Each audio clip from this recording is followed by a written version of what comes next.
Les ateliers théâtre bien connus à la Maison de l'Enfance fêtaient eux aussi la fin de l'année. Et pour commencer cette série de représentations, c'est le groupe Collège, encadré par Catherine, qui est monté sur les planches pour nous faire découvrir sa création intitulée « Voisins de palier ». Toute l'année, ces jeunes ont imaginé, inventé en toute liberté cette histoire qui parle évidemment du quotidien des voisins et des voisines habitant un même immeuble. Entre potins, curiosité, choc des générations et entraide, tous les sujets sont traités avec humour et dynamisme, mais regardez plutôt ces quelques extraits qui vous permettront de découvrir les nouveaux talents de demain. Au rez-de-chaussée de l'immeuble vit une mère, toute seule, avec ses deux enfants. À côté, ce sont Marie-Paul et Joël. Ça fait plus de 30 ans qu'ils vivent dans leurs 90 mètres carrés. Ils regardent souvent la télé. Ce sont les doyens de l'immeuble. Au premier étage, c'est Jackson. Bon, lui, il est assez mystérieux, hein. On le voit pratiquement jamais. Sur le même palier, c'est nous, moi, Amy, et mon conjoint, Lily. Et dans peu de temps, nous serons parents. Au second, c'est la coloc de Pierre, Paul et Roman. Autant vous dire que régulièrement, la musique s'échappe des murs. À côté, c'est Jeanne et Joseph. Joseph est médecin. Il reçoit ses patients. Pendant que Jeanne jardine. Joël, où t'as mis la télécommande? Ben, elle est là. T'es assise dessus. Oui. Alors, Canalsat non, Arte non plus, TV Mag non. Ah, Je TV. Pierre, c'est ton jour de vaisselle! Ben, je le ferai Thomas. Vous n'en avez pas marre de rien faire, rien faire? C'est déjà faire quelque chose. Ce sont les petits qui s'amusent. La jeunesse. Tant mieux. Ils sont vivants, les gamins. Chérie, t'as fait les courses?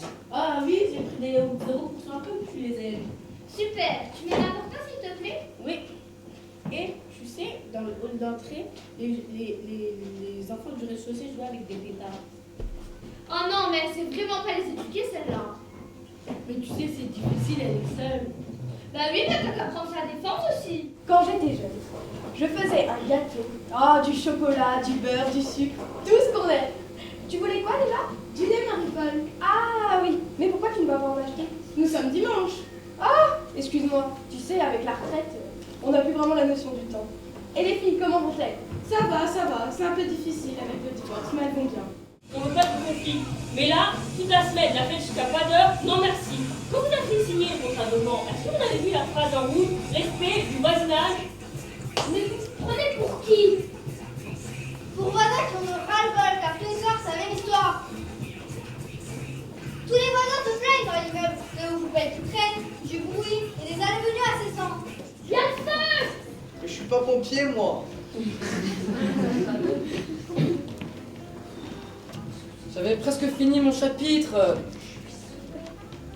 Ah, la PS4! Mes nouveaux jeux, mes poupées, elles fondent. Mon doctorat, je l'avais laissé sur mon bureau. Mes posters de Julien Lepers. Nos deux fauteuils dans le salon. Mes livres de fac. La chambre du bébé. Je venais de la repeindre. Mes rosées sur le balcon! Ça crame. Ça veut dire plus de logement. Mais comment va-t-on faire? Il nous reste les voitures. Non, vous inquiétez pas. J'ai une maison à la campagne à quelques kilomètres d'ici. Vous n'avez qu'à le laisser nous pour l'instant. Ah, bah il aura quand même fallu qu'il y ait un incendie pour qu'on soit tous réunis. Et puis parce que 2 pièces de théâtre valent mieux qu'une, le groupe des 9-15 de l'atelier théâtre de la MJC de Yutz, encadré par Johanna, est venu se produire sur la scène rombasienne avec leur spectacle intitulé « Le jeune prince et la vérité ». Une pièce de théâtre qui, vous l'aurez compris, va bien sûr s'interroger sur la vérité, mais également sur le mensonge. Là aussi, ces jeunes ne manquent pas d'imagination et de créativité, mais appréciez plutôt leur performance. Je n'ai jamais rencontré une jeune fille à qui on pourrait te comparer. Dès que je t'ai vue, tu as fait sur mes yeux et sur mon cœur une impression extraordinaire. Veux-tu m'épouser? Je veux bien. Mais tu dois demander à mon père. Où est-il? Je suis là. Que veux-tu de moi? Es-tu vraiment son père? Oui. Et que fais-tu? Es-tu employé dans une usine? Dans un bureau ou bien es-tu commerçant? Pourquoi me demandes-tu cela? Car je désire épouser ta fille. C'est impossible. Pourquoi? Parce que tu ne connais pas la vérité. Moi? J'ai de la paille dans mes habits. J'ai de la boue sous mes chaussures. Et tu me demandes, es-tu employé dans une usine, dans un bureau? Tu ne vois pas que je travaille la terre? Va, trouve la vérité, reviens, et je te donnerai la main de ma fille. Mais attention au crocodile. Quel crocodile? Un crocodile énorme, terrible, qui garde cette partie de ce fleur. Mais je ne le vois pas. Tu vois toi? Non, je ne vois rien. C'était le crocodile le plus terrible que le fleuve ait jamais connu. Il dévorait tout ce qui passait. Les hommes, les vaches, les ânes. Mais il n'était jamais satisfait. Il était toujours triste. La vérité, je la connais. En tout cas, ma vérité. On ne peut rien me reprocher. Je fais mon travail de crocodile. Et alors? Alors un jour, une très belle femme arriva sur le bord du village. Elle s'apprêtait à traverser. Alors qu'elle s'engagea dans le fleuve, elle avait peur, tout son corps tremblait de peur. Mais son esprit resta lucide. Et donc? Le crocodile me le demanda. Est-ce que tu connais la vérité? Oui, Tu en es sûr? Je te le jure. Si tu me dis la vérité, je ne te dévorerai pas. La vérité, c'est que tu vas me dévorer. Je voulais vous demander, est-ce que vous connaissez la vérité? Si elle est ici, si j'ai une chance de la voir? la vérité. Oui. Vous tombez mal. En ce moment, elle n'est pas ici. Vous en êtes sûr? Oh oui, cela fait même un bon bout de temps qu'on ne l'a pas vue. Autrefois, oui, elle était ici. Elle est même restée un bon bout de temps, paraît-il. L'arrière-grand-père du père de mon grand-père s'en souvenait encore. Il l'avait connue? Pas lui. Mais l'arrière-grand-père du père de mon grand-père, oui. Mais aujourd'hui, il n'y a plus de vérité. Pourquoi? Vous voulez la voir?